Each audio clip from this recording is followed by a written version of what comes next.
ایک دن میں ایک کباڑیے کے پاس کچھ پرانی کتابوں کی ورق گردانی کر رہا تھا کہ ایک کتاب میں مجھے بوسیدہ سا ایک کاغذ ملا۔ اس پر آڑی ترچھی لکیروں کا ایک جال سا بنا ہوا تھا، ساتھ ہی کسی نامعلوم زبان میں جگہ جگہ کچھ الفاظ بھی لکھے تھے۔ وہ کتاب خرید کر میں گھر آ گیا، لیکن جب ان الفاظ اور لکیروں کا مطلب میری سمجھ میں نہ آیا تو یہ کاغذ اپنے دوستوں کو دکھایا۔ خالد نے کاغذ کو الٹ پلٹ کر دیکھا اور بولا، یہ تو کوئی نقشہ معلوم ہوتا ہے۔ خالد میز پر وہ نقشہ پھیلا کر بیٹھ گیا اور ان لفظوں اور لکیروں کو غور سے دیکھنے لگا۔ 20 منٹ بعد اس نے سر اٹھایا اور بولا، یہ تو کسی دفن شدہ خزانے کا نقشہ ہے۔ اسد نے پوچھا، مسٹر ماہر نقشہ جات، یہ تو بتائیے کہ یہ نقشہ کہاں دفن ہے؟ خالد نے کہا، یہاں سے شمال کی جانب ایک گھنا جنگل ہے۔ جنگل میں ایک پہاڑی ہے اور اس پہاڑی کے دامن میں ایک غار ہے۔ یہ خزانہ اسی غار میں ہے۔ اگر تم خزانہ حاصل کرنا چاہو تو میں وہاں تک تمہیں لے جا سکتا ہوں۔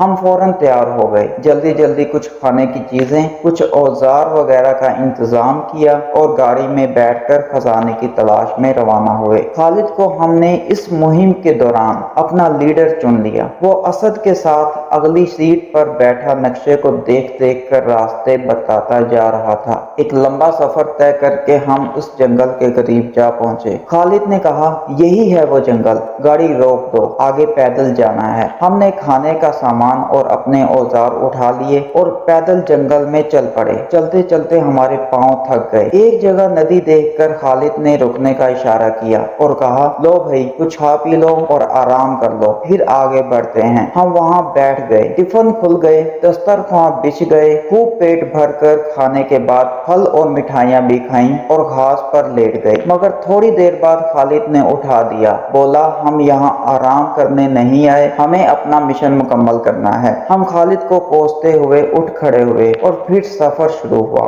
درختوں کے ایک جھنڈ سے جیسے ہی باہر نکلے، سامنے پہاڑی نظر آ گئی جس میں غار تھا۔ غار کا دہانہ جھاڑ جھنکار اور درختوں میں چھپا ہوا تھا، مگر خالد کی تیز نظروں نے ڈھونڈ لیا۔ ہم ٹارچ جلا کر اور راستہ بنا کر اندھیرے غار میں داخل ہو گئے۔ جگہ جگہ جانوروں کی ہڈیاں بکھری پڑی تھیں، چھت پر چمگادڑیں الٹی لٹکی ہوئی تھیں۔ ہمیں دیکھ کر ان میں ہلچل پیدا ہوئی، وہ ادھر سے ادھر اڑنے لگیں۔ ہم ان سے بچتے ہوئے آگے بڑھے۔ یہاں تو کوئی خزانہ نہیں ہے، احمد نے ادھر ادھر دیکھتے ہوئے کہا۔ خزانہ یہیں دفن ہے، ہمیں کھدائی کر کے اسے نکالنا ہے۔ خالد بولا۔ یہ سنتے ہی ہمارے ہاتھوں کے طوطے اڑ گئے کہ ہمیں اس قدر پتھریلی زمین کھودنی پڑے گی، لیکن خزانے کی لالچ میں ہم یہ بھی کرنے کو تیار تھے۔ سب سے پہلے اسد ہتھوڑا لے کر آگے بڑھا اور پتھریلی زمین کھودنے لگا۔ پورا غار اس کی آواز سے گونج اٹھا۔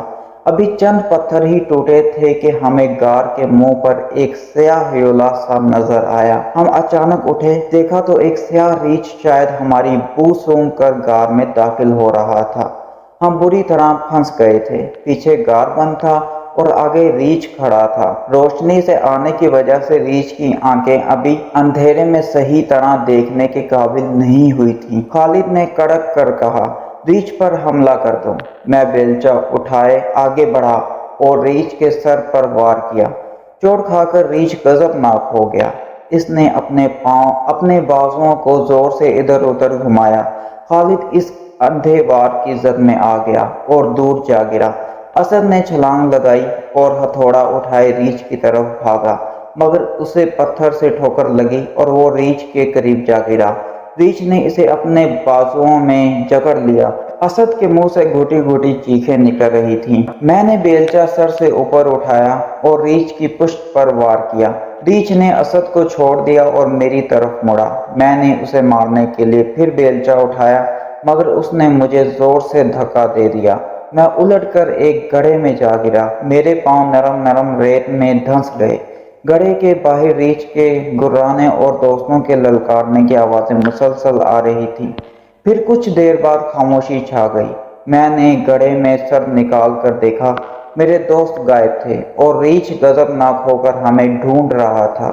جیسے ہی اس کی نظر مجھ پر پڑی، وہ میری طرف بڑھا۔ جب وہ گڑھے کے قریب آیا تو میں دونوں ہاتھوں سے ریت بھر کر اس کے منہ پر پھینکی۔ ریچھ کی آنکھیں، منہ اور ناک میں ریت بھر گئی۔ وہ زمین پر بیٹھ کر اپنی آنکھیں ملنے اور کھانسنے لگا۔ موقع غنیمت جان کر میں نے باہر کی طرف دوڑ لگا دی۔ ٹھہرو، ہم بھی آ رہے ہیں، پیچھے سے دوستوں کی آواز آئی۔ وہ بھی وہیں چھپے ہوئے تھے۔ غار سے نکل کر ہم ایسے بھاگے کہ دوسرا سانس پھر گاڑی میں بیٹھ کر ہی لیا۔ نقشے میں تو ریچھ کا ذکر ہی نہیں تھا، پھر کہاں سے آن ٹپکا؟ خالد نے حیرت سے کہا، یہ خزانے کا محافظ ریچھ ہے، احمد نے کہا، اور ہم کھل کھلا کر ہنس پڑے۔ خزانے کی لالچ میں ہم اپنے اوزار اور دوسرا سامان گنوا بیٹھے تھے اور راتوں رات امیر بننے کا خواب دھرے کا دھرا رہ گیا۔